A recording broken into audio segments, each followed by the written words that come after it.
Rita, Yep. Yep. Steve, and Sally. Steve's No not. Steve this morning. Mm-hmm. Okay. So, do you want a formal approval of the agenda, Dave? That sounds right. Okay. Is there a motion to approve the agenda as written? I'll motion to approve it. I'll Thank you, second. Rita. Thank you. Is there a discussion on that? Except that All in we favor, didn't say have. aye. Oh, do you want to roll call? No, it's just that we didn't have our amended event application on that agenda for the snowmobile part, so we need to cross that off.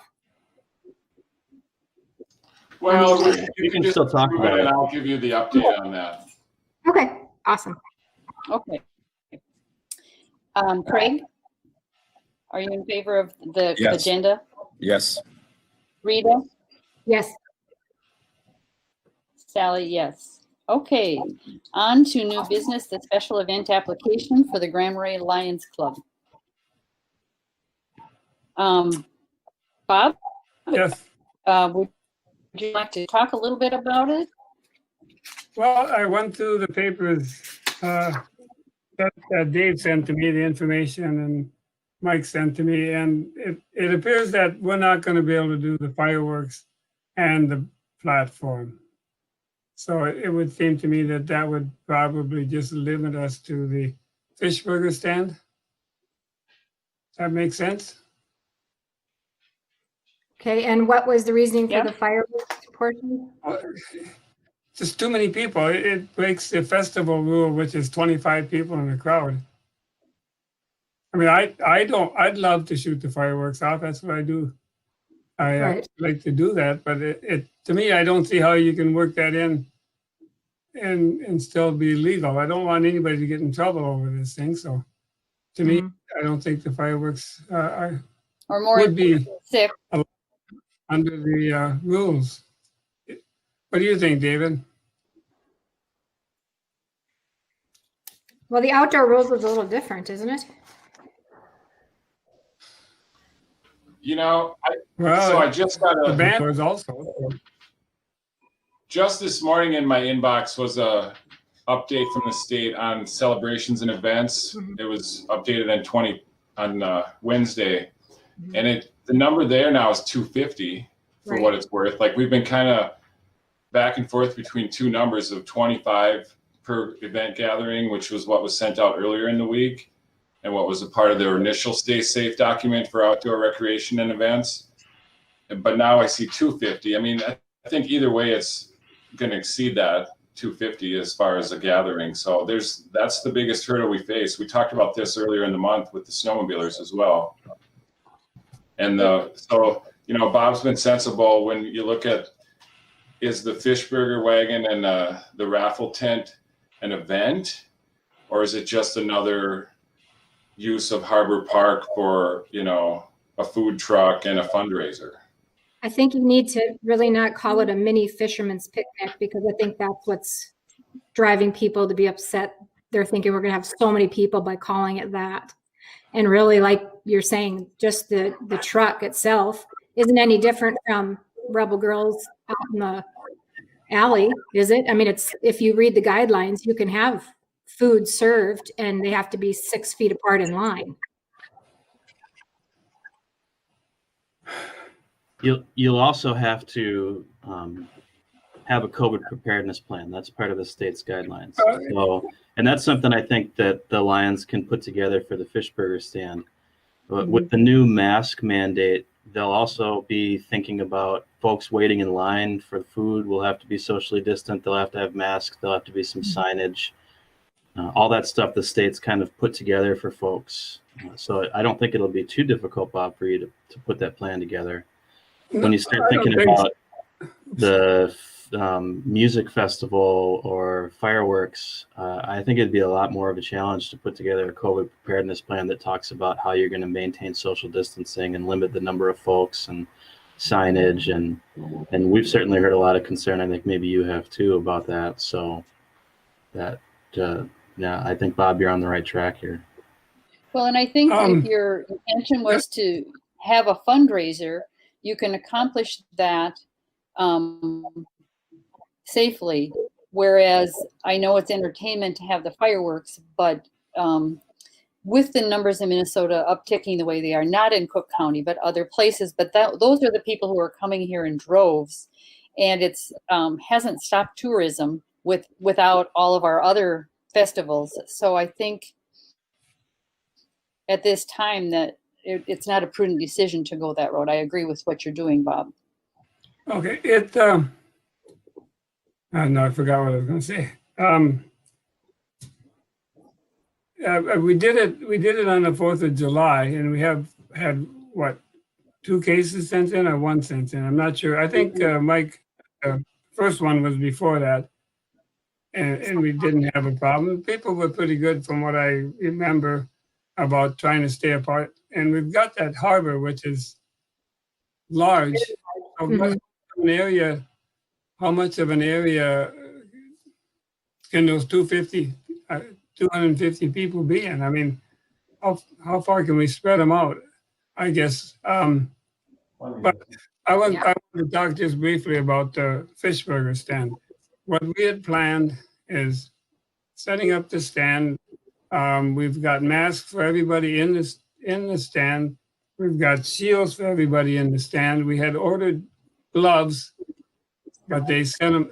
They were supposed to be here this week, and they set them back till the middle of September. So we got to find some gloves. But I think that we could probably do the fish burger stand without too much problems. I'm not sure how you put a sign down on the ground that says mark 6 feet on gravel, but we could do that.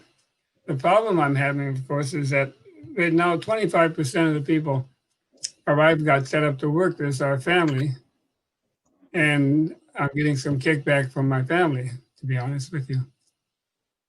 So I'm not sure that I'd love to have the fish burger stand up and running, but I don't know what to tell you. So you're saying you won't have the amount of volunteers you need for the fish burger stand? That's been a problem, yes. Okay. We're pretty close to getting there right now, just for the 4 shifts that we're running now, from 11 to 3 and 3 to 7 on Friday and Saturday, which would be the only days we'd be open.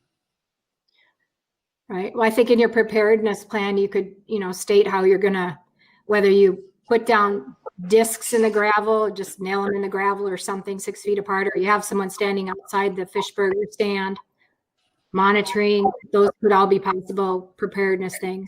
I got a question for you on social distancing. Mhm. Ask, do you have to be 6 feet apart from everybody? Technically what they're saying you do, yes. My understanding is that if both people are wearing masks or you got a shield in front of you, that 3 feet is probably an adequate distance for that type of thing. But again, I'm obviously not an expert on it. Well, I think you shoot for the 6 feet because that's the policy. So I would shoot for that goal. Obviously, lines in town and places in town, they have markings and people can follow them and they cannot follow them, but at least your preparedness is you're following the guidelines of the governor.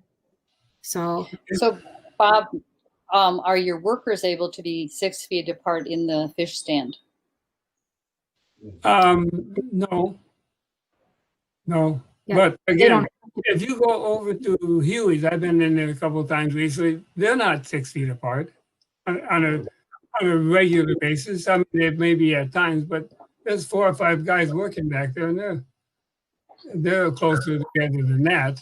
I'm not saying that it's a reason for it, but I thought the way the ordinance read, if you have a mask on, think about the restaurants that are functioning, and like my checkout area at my store. Of course, now I have glass shields, but now we'll be wearing masks. But if you wear a mask, I don't think that 6 foot rule goes into play. I don't think so. You can enforce it in a kitchen. You can't enforce it in a restaurant. As far as the workers are concerned. So that's why they have to wear masks. I don't think it's going to apply to the fish burger stand as long as they're wearing masks. We do That's- have some resources to help us sort through. That was my thinking on that. You know, it's a lot to ask, I think, of the park board to suddenly become experts on the state's COVID plans. It's That's really not right. a fair thing. It's not what we asked you to do when you signed up for this board. But we do have local experts on this, including the Emergency Operations Center at the county and County Public Health.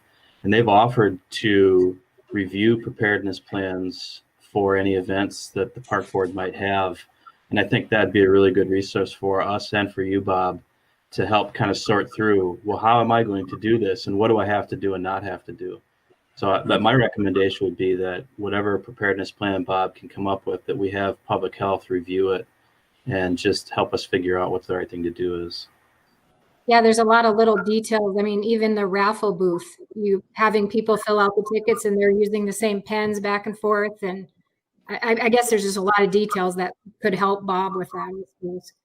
County Public Health has been offering this service to businesses around the county right now too, and they're ramping up to do more of that, where they'll come in and review your preparedness plan and just kind of walk through your site with you and see how things are going and provide a report. That businesses that have taken advantage of that have found it really helpful. So I think that you would find it helpful too, Bob, and I know that we could use some help in trying to understand what all these rules really require. So the fireworks, a definite no, we're not going to even do the fireworks. I mean, that probably saves the Lions Club some money, correct? For your budget for the year? A little bit, yeah. But Okay. the money that I have so far has come from the vendors in town for the fireworks. Oh, okay. I But see. we did the 4th of July one, so Right. I still needed to collect a little bit more, but the board of the Lions Club approved up to $1,800 that I could spend of the Lions Club money for the fireworks. So we're covered right now. We have enough money to pay for the fireworks if we did them again. So Right. Well, I know if you don't have 25 people at where you're lighting the fireworks off. no, we have 9. 9. Okay. I guess it's just, if we can't control 250 people on the beach, that's what we're looking at. Wow. But the beach, what's the area? I mean, Yeah. that's a ridiculous rule if they say no, Yeah. 250, if you have plenty of area to put the people in. It would seem to me that should not be a problem. But I called the county yesterday and tried to talk to health services, and first time she sent me over to land use. Second time she was going to send me to Grace, and for some reason I hung up on her before she even got it transferred over. I was a little upset yesterday. But I can certainly try talking to them again. So I'm curious, are we or are we not going to try to approve? What are we approving? Is there going to be a fireworks or not? Are we just talking about a concession stand, the fish stand right now?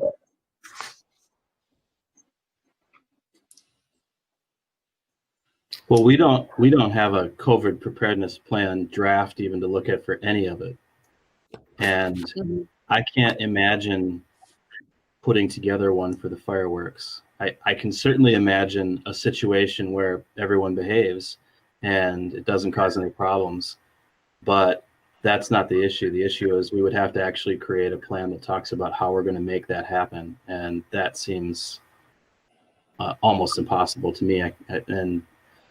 With the music, I think we have a similar situation. With the Fishburger stand, we still need to have the Lions Club put together that plan. So if you're considering anything approving this morning, my recommendation would be that you approve the Fishburger stand contingent on the Lions Club preparing a COVID plan that the county public health says meets the guidelines.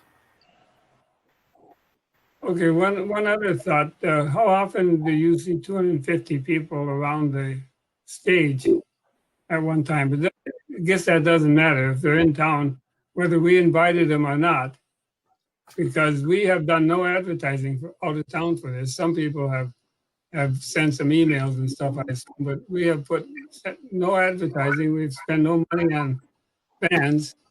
They're just volunteering their time. So, This isn't going to draw more people than we already have here, what you're doing. I mean, the park's well, it full. shouldn't, but it will. But they're already filled up. They're not going to have a place to stay if they come now. They're not going to. That's my point is that, I mean, I have a question, Dave.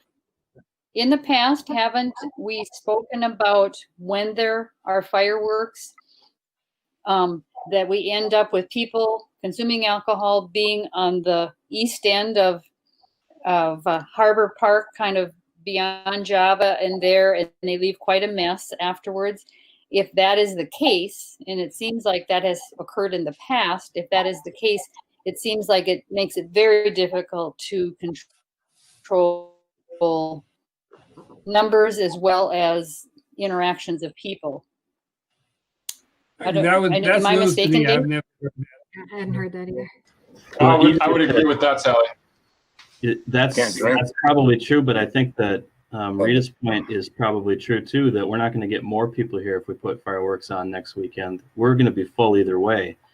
But that's not the issue. The issue is if we light off fireworks, we've suddenly taken on a responsibility role in putting on an event, and then we have an obligation to put a plan together.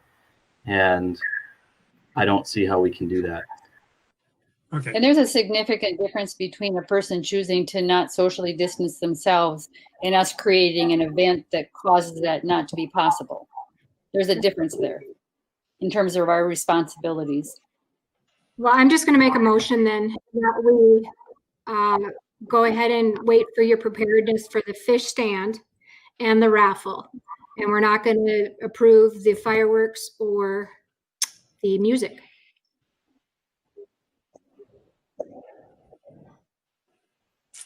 As much So as I'd are like you- to see the is fireworks, that- Well, we already have music in the park. we do. In We fact, approve that. summer. Here. But We approved that Are for the we whole making summer. a but getting motion contingent on Making getting a a- plan? Yes, they need to have the preparedness plan for sure. I'm Right. sure that's. So that's you're moving to approve the fish stand contingent on a And plan the being raffle. prepared, and they submit that to City Hall, Mike, or to the, I think if you make that motion, we'll likely talk about it at the council meeting next week, but I don't know that they need to take any further action. Right. I have a question of Mike.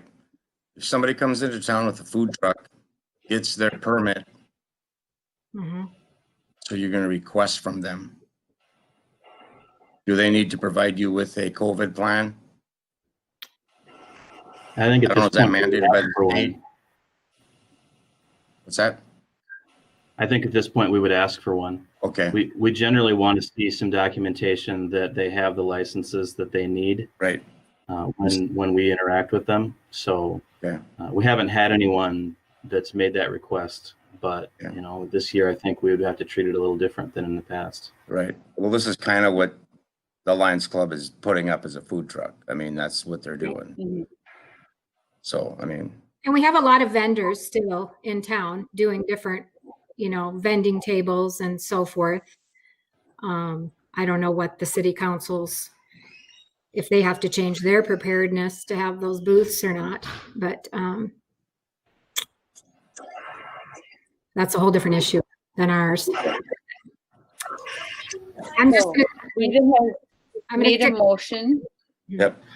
I'll to second the, approve the I'll food second the truck. motion. Okay, is there any other I'll read it discussion? back here. I've got it written down just so for clarity. We got a motion to approve the use of Harbor Park by the Lions to set up the fish burger stand and the raffle tent, contingent on a COVID-19 preparedness plan that's reviewed by Cook County Public Health. correct. Okay, is there any other discussion on that motion? Hearing none, we'll have a roll call vote. Craig, Aye. Rita, Aye. Sally, aye.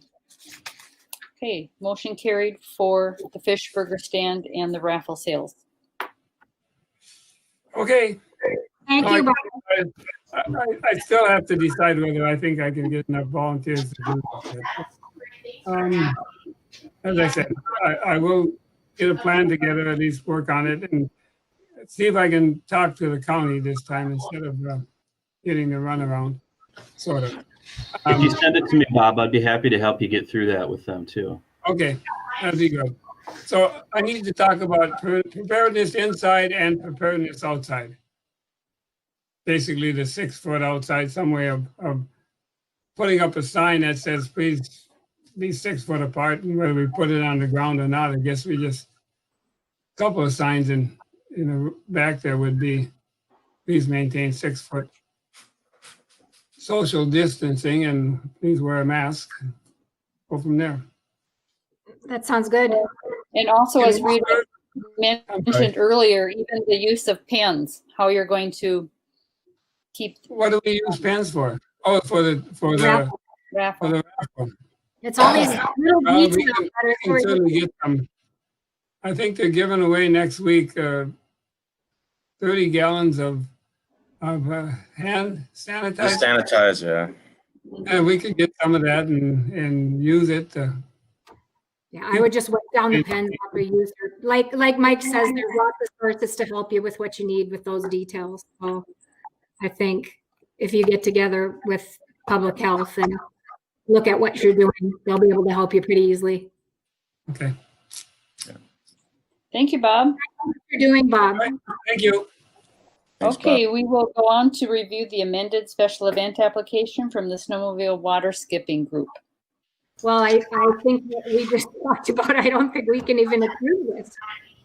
Well, no, and so I've been in, numerous attempts to reach out to Justin Bystrom over the last few weeks to at least at a minimum secure the insurance certificate that we put on as a contingency. I've yet to see that certificate. Have not heard back from Justin in the last week.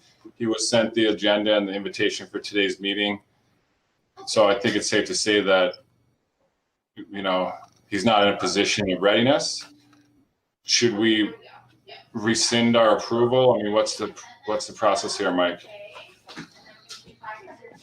Yeah, I think that some clarity like that would be useful, and particularly with this new issue of having to put a COVID preparedness plan together. An event like that would create just as many or more challenges as the fireworks display. And if there was an organization that was showing us that they had the resources to make an attempt, maybe we could think about in the next week and a half seeing that happen. But I don't expect to see that. So if you want to provide some clarity, I think it would be at least adding that there needs to be a COVID preparedness plan, and that, maybe putting a deadline on hearing from him, or that the event's just going to be officially canceled.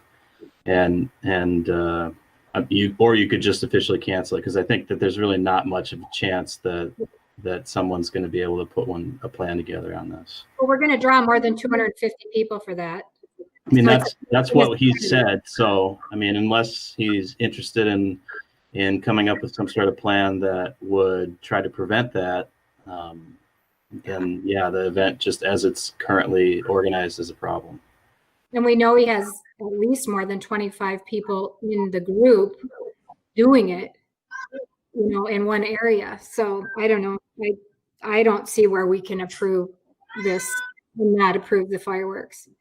So Dave, how long, how much time has he had the information about the meeting and so on?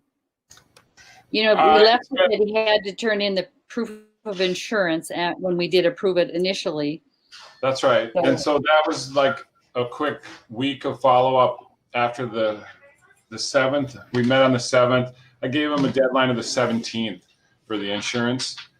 Okay. There was a little bit of dialogue around that date as to we're still working on it. What's the really hard deadline?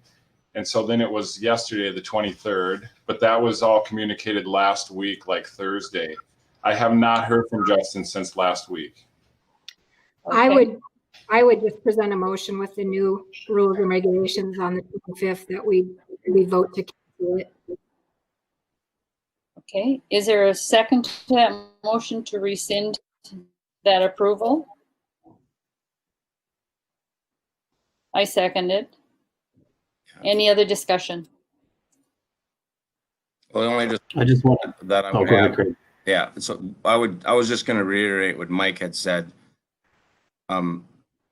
If he can come forth with a COVID-19 plan, preparedness plan, and proof of insurance, then what needs to be looked at is his COVID-19 preparedness plan. And if it fails, the judgment that has got to be placed upon that, then obviously the event can't even happen. So we haven't got those two pieces right now. And I don't, like I said, if you gave him a timeline, a deadline, and we haven't got it, what was the date that this was scheduled to happen? I think so. August 1st, Saturday the 1st. August 1st. Tomorrow. Okay, so the same, that would coincide with the fish burger. Right. That's right. Yeah, okay. And There's Justin, also there's 3 other permits that need to be in place for this event, and they're from the U.S. Coast Guard, the Minnesota DNR, and the local law enforcement. That was also requested of Justin that he provide proof of those permits. So And he didn't? I haven't seen them. Okay, And I question the ability of the state to be able to approve that, permit in this modern age. great. Well, I think initially he had secured those permits back in February, pre-COVID, and when the event was still under the Marais wing. Yeah. I just don't see where this event is any different than the fireworks for the Lions Club. And we just voted to not do the fireworks for them. So Right. I'm going to stick with my motion on that. okay. okay. And There's I a second. seconded. So, Craig, you voted aye to support Rita's motion to rescind. Correct. Okay. And Rita? Aye. And I support that as well. So we have rescinded that approval due to the changes in expectations due to COVID and the inability to provide the insurance and other documentation. Is there anything else, Dave? That's it. I'll be sure to reach out to Justin, try to reach out to him. Thank you. And thank you all for kind of rolling with the punches here as things are changing. And this is a lot more difficult, I know, than it used to be to talk about these. And I think the Park Board's been doing a great job of putting on cool events and supporting the local folks that put on cool events. And I wish we didn't have to do it this way, but Right. here it Well, is. hopefully we're here. I think we can be thankful that people are still coming to our great community. And we just have to do whatever we need to do to maintain a healthy community for our citizens as well as those visitors. So And so in future forward events, we've got the county, the public health, the resources available. We need to be more proactive with planners to, not bring an application in a week before the event, but that right. our event application does have a 45-day minimum in the fine print. But so we're really going to have to start to enforce that and give planners the chance to work on their plans. And it may make some organizations really think through their plans. How can they be modified? Can they be modified? Don't even apply if we can't come up with a plan that keeps people healthy. So, all righty.